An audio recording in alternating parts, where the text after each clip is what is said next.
Hi there, this is Roderick from Toy Masters Video Magazine. I'm here at Teshkeel's Comics in Manhattan, and we're here with Sven Larsen. That's right. And Sven, what do you do? I'm the publisher of Teshkeel Comics. Teshkeel Comics is a brand new comic book company that's had a little different origin than a lot of comic book companies that come out there. Because we started as a company based in Kuwait, and we started up a couple of years ago.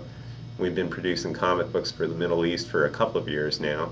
Not just our own comics, but Arabic versions of Marvel, DC, and Archie comics.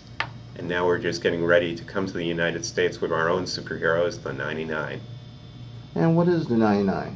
Well, the 99 is a superhero concept created by the founder of Teshkeel Comics, a gentleman named Dr. Naif El-Matala. And it's a group of superheroes, 99 different characters from 99 different countries. And the reason this particular super team has come about is Naif was somebody who grew up in the Middle East and still lives in the Middle East, but he was educated in the United States, so he was very familiar with Western culture as well. Now he's a father, he's got 4 boys of his own, and he was looking around at the heroes that these kids were growing up with, and he was seeing that there were heroes from the West, like Superman and Spider-Man. There were heroes from the East, Pokemon, Digimon, stuff like that. But he was wondering where there were heroes for the rest of the world, for his people in the Middle East, for people in Africa, people in South America. So he decided that he was going to create heroes for all these different countries. So the 99 are 99 different characters from 99 different countries. Half of them are boys, half of them are girls. And they all sort of reflect, the unique cultures that they come from. And the 99 get their powers from a sort of different area than you normally would. So instead of aliens coming down from space, or the stuff that's based on the Judeo-Christian or the Greco-Roman myths that we use in Western culture, it's based on Islamic culture and society. Okay. Now you said the company is based in Kuwait and everything. Yep, the company is based in Kuwait, and we've been publishing in Kuwait since March of 2006, and we're about to launch in the U.S. We're going to be having 2 free giveaways in comic book stores throughout the United States. The first one comes out at the end of July, and that's called Origins, and it basically tells the origin story of the characters of the 99, a little bit about our backstory, which I'll tell you more about in a second. And the second one's called First Light, and introduces this character, Nora the Light.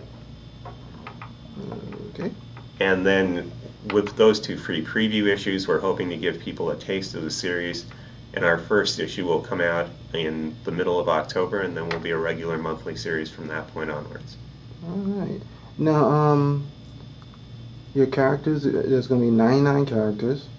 Now, will all 99 show up all at once, or later on, or throughout the year? Well, we're going to take a break on our artists and not have all 99 show up at once. No, what we're going to be doing is gradually introducing the characters, and what you'll see in the first year is you'll be introduced to the first 7 or 8 characters. And we'll be doing backup stories, we'll be doing specials to introduce you to some of the other characters, but we are going to focus on a core group so you get to know them. The story of the 99 is a big, sprawling, epic story. It starts back in the 1200s, it goes to the present day, and there's a wide cast of characters. But we also want to make it a personal story, something that people can relate to. Okay. Now, some of the characters right here, some of the artists you have, it looked like they worked on X-Men, Batman, Superman? That's right.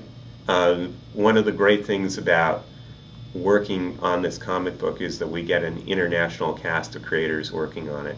So, for example, we have John McCrae, who's originally from Northern Ireland and now lives in England. We also use American artists like Ron Wagner, who's worked on everything from Ghost Rider to X-Men to Spider-Man. John himself had worked on Batman, he'd worked on Spider-Man. These costumes were all designed by a guy named Dan Panosian, who's another guy who's worked for both Marvel and DC Comics. Even our writer, Fabian Nicieza, has written Superman, X-Men. He's very well known in the comic book community. And it's great because we do get to work with international talent. So we also use artists from Spain. We were using a great guy named Paco Diaz, who's now doing Wonder Woman for DC Comics as well. We've used people from all around the world, and we're even starting to find artists in the Middle East now. A great guy named Kareem Ahmed has done a couple of things for us. And even our letterers, our colorists, all the people who help put the book together are all around the world from all sorts of different countries. Okay. Now, will all 99 be good people, or will they also end up being some bad people also from the 99? Well, I think what you'll find is that you can have good people working for bad causes, and you can have people, not everybody starts out good or starts out bad. So I think because the 99 are all meant to be heroes, eventually they will all become good, but for some of them it may be a more difficult path than others. And don't worry, there's also plenty of people who are not interested in being part of the 99 and are going to give our heroes some trouble. Okay, and the main antagonist out of this as well, his name is Raoul, you say? The main antagonist is actually named Rugal. Rugal, sorry.